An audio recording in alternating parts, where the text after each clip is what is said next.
And welcome back. People love their animals so much, which is why it is so hard to let them go.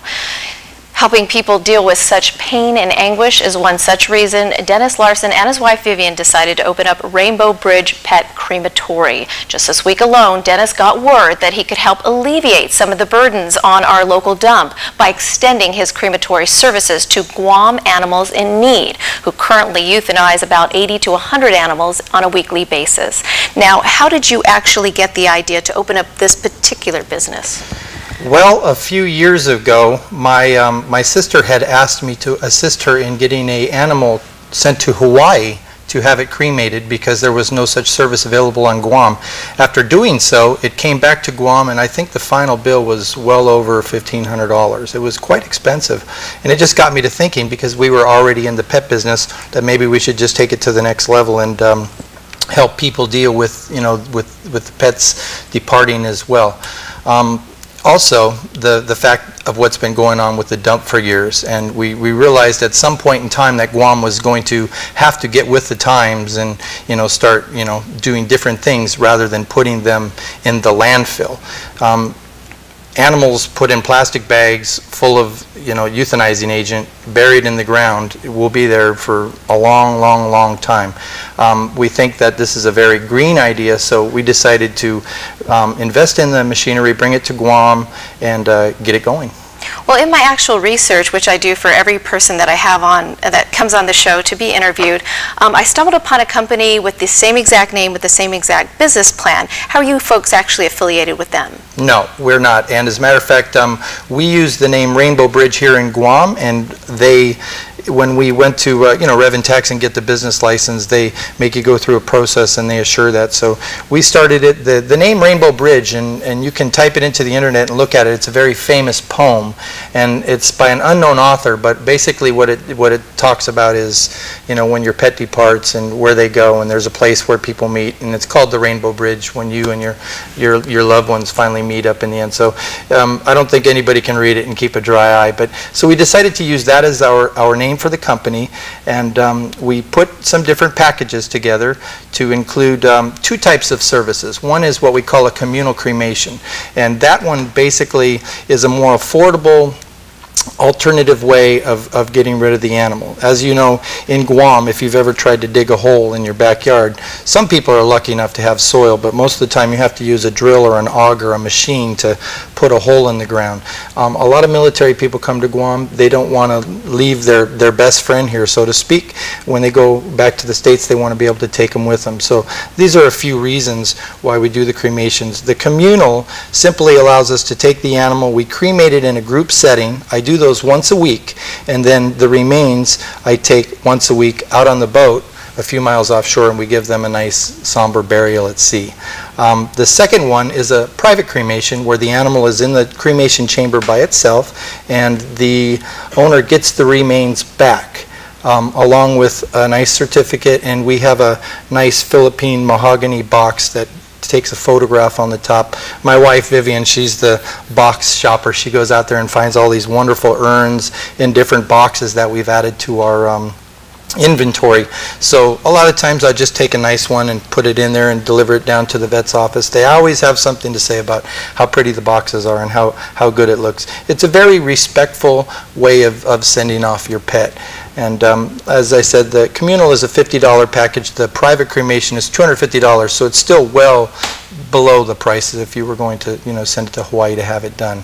It helps people to get closure. Some people take the ashes and they spread them in the yard, or at Fido's favorite place, the beach or on the water.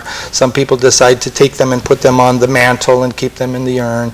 It just helps give closure, I guess. So to clarify, you're not affiliated with the company in Texas? No, ma'am. Okay, good to know. Now, we do have video that we're going to roll of some of the services. When you provide these services, what is the atmosphere for which people can expect to experience when they do the actual crematory process, if you will, and how long does that process take? Well, generally we get the phone calls from any of the vet clinics. We work with all of the vet clinics on Gual. They've all been very, very open and you know, brought us in with open arms. They work with us. We go and we pick up the animal right away. We treat it in a very respectful way. I transport it directly to the crematory and then it's done. The process takes about 2 hours. It's very green. The thing runs on propane gas, so it doesn't emit any kind of, you know, bad fumes. As a matter of fact, it burns at over 3,000 degrees, so it's very, very clean. And in the end, you have some very nice sterile, you know, remains that can be put in the yard or kept on a shelf. Or we're thinking about maybe talking to some of the local farmers. I know that I've spoke to the manufacturer of the machine that I use, and they tell me that these remains can be reused back into the ecosystem by being tilled into farmers' soil, because they're very high in trace nutrients and trace minerals, the bones, and it's a very green thing, just goes right back into the environment. You know, a pile of 50, you know, animals that have deceased is quite large. 50 animals cremated is less than 1 5-gallon, you know, bucket of remains. So. There you go. That actually sizes it up for us, if you will. Now, you also work with a lot of the local vets on island, where you provide the pickup service, if you will. That's correct. The vets, you know, a lot of the times the animals don't make it. It's not what the vets want to see, but when it does happen, you know, at least they have a nice, you know, option for the people now. When we get the animal, we try to make it a point to contact the customer. Even though we didn't meet them at the vet clinic, we usually call them and say, hey, you know, my name is Dennis, and we talk and we, you know, try to provide some sort of grief counseling. A lot of my customers come to me direct. They come to the house and they spend some time in the gardens with us. We sit down.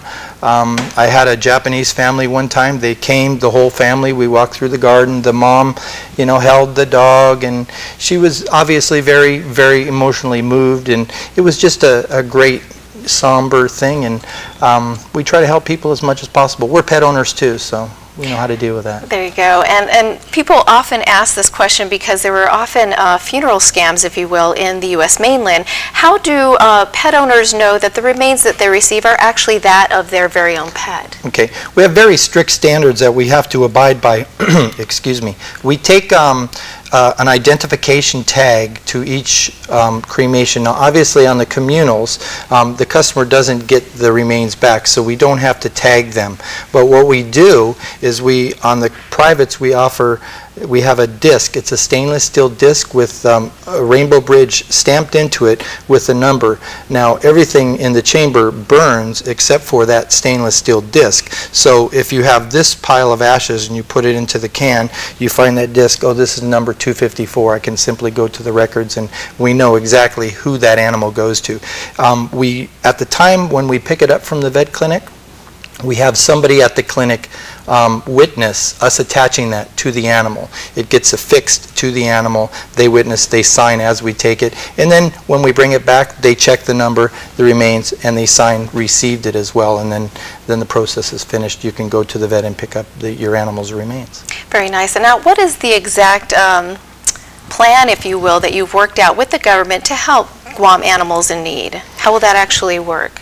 Well, the Guam Animals in Need people, as we know, they're just doing God's work up there for the animals. The partnership is actually between the Department of Agriculture and GAIN. Department of Agriculture helps and takes care of the disposal of the animals. The GAIN helps and it takes care of sheltering the animals, trying to find homes for adoption. Unfortunately, you know, this other thing that we're talking about is the sad end of it, but it's reality. And it's why we need to, you know, pay so much attention to it here on Guam.